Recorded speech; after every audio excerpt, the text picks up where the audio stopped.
Vi er jo her hos TDC Kabel TV på Amager, fordi de har været så venlige at stille dels et stort rum til rådighed. Det er en fordel, når man skal have 6 fjernsyner på en gang. Dels så har de stillet HD Selector-bokse til rådighed, så vi kan få det samme high definition signal på alle tv af gangen. En stor fordel, når man skal sammenligne billedkvalitet. Og hvis vi starter fra en ende af, så har vi her et Pioneer Plasma TV, der er med som reference til de 5 LCD-modeller, vi har længere nede. Det første, det er et Sony TV. Det næste, det er et fjernsyn fra tyske Løve. Og så har vi over til venstre for det igen et temmelig stort fjernsyn og meget tungt fjernsyn fra danske NAD. Med sine 37.000 kroner, så er det absolut også sværvægteren inden for den prisklasse, vi har sat for testen her. Men så får vi også lidt at se, hvad man får for sine ekstra penge i forhold til de øvrige tv, der koster 20-25.000 kroner. Endelig så har vi et fjernsyn fra kendte Philips og et ved siden af her fra JVC.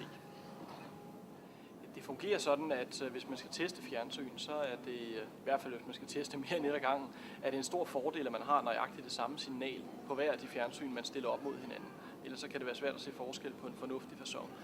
Så vi har en HD Selector-boks til hver af de 6 fjernsyn, vi har legnet op på bordene her, simpelthen for, at vi kan se det samme signal på dem alle sammen på én gang og vurdere, hvem der står bedst. De fungerer som en hver anden set-top-boks, principielt som en, ja, man kan sige en satellitmodtagerboks, ved at boksen trækker signaler ud fra TDC's kabelnet i det her tilfælde, og kan så omkode signalerne, så man kan vise dem på skærmene. Der sidder så også en lille smartcard i, sådan at man får mulighed for faktisk at se de signaler, der er i kabelnettet.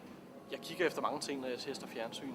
Vi starter selvfølgelig med at konstatere, om det er let at bruge, om menufunktionerne og fjernbetjeningen er nogenlunde til at have med at gøre. Men jeg kontrollerer også, om farverne står flot, eller om man kan få dem til at stå flot. Det gør de jo ikke fra fabrikkens side. Om kontrasten er i orden, om der er detaljer i de mørke og lyse områder af billedet, om hurtige objekter trækker skygger efter sig, når de bevæger sig hen over skærmen, f.eks. en fodbold under en kamp. Men jeg har nogle testbilleder blandt andet på den her test-DVD fra Philips. Der er nogle gråtoneskalaer, som gør det muligt at gå ind og justere fjernsynene, så de står så godt, som de nu engang kan. Og det er så det, jeg tager udgangspunkt i, når jeg så begynder at afspille filmen, enten i HD eller via den DVD-afspiller, som jeg også har. Altså som vanligt for Plasma TV, så er også det her fra Pioneer eminent god til at vise meget store kontrastforskelle i billedet. Altså der er en god dybde i billedet, også bedre end på de bedste LCD-fjernsyn i testen. Problemet med netop det her fjernsyn, det er, at billedet flimrer en lille bit smule, og det er også lidt svært at få den helt sorte farve frem. Faktisk er der nogle LCD-fjernsyn, som er bedre til det, blandt andet det fra danske NAD. Det er lidt usædvanligt og indikerer jo, om ikke andet, at LCD-fjernsynet er ved at komme op i sådan en kvalitet, at der for de fleste brugere ikke er rigtig gode grunde til at investere ekstra penge i Plasma TV.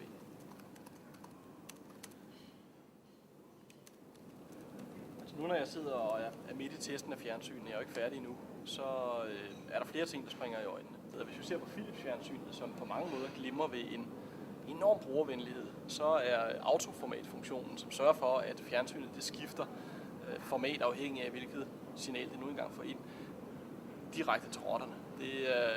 Man oplever, at skuespillere de bliver strakt i både den ene og den anden retning, afhængig af, hvilket temperament fjernsynet har lige nu. Om det er godt eller dårligt humør, og det er decideret irriterende for mange, vil jeg tro.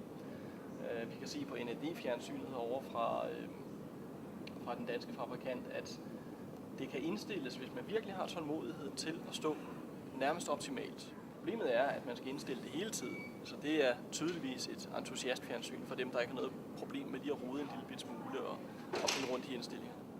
Fladskærmsfjernsyn har mange fordele frem for de gamle billedrørsfjernsyn, også selvom billedrørene faktisk viser billedet flottere. Fladskærm, de er flade. De fylder ikke nær så meget i dybden. De er væsentligt større. De kan vise high definition. Men hvis man skal skære helt ind til benet, så er der egentlig ikke grund til at købe fladskærmsfjernsyn endnu. Der er ikke særlig meget indhold at vise. Vi har indtil videre kun én kanal, som viser filmen i HD-kvalitet, og det koster temmelig meget at modtage den.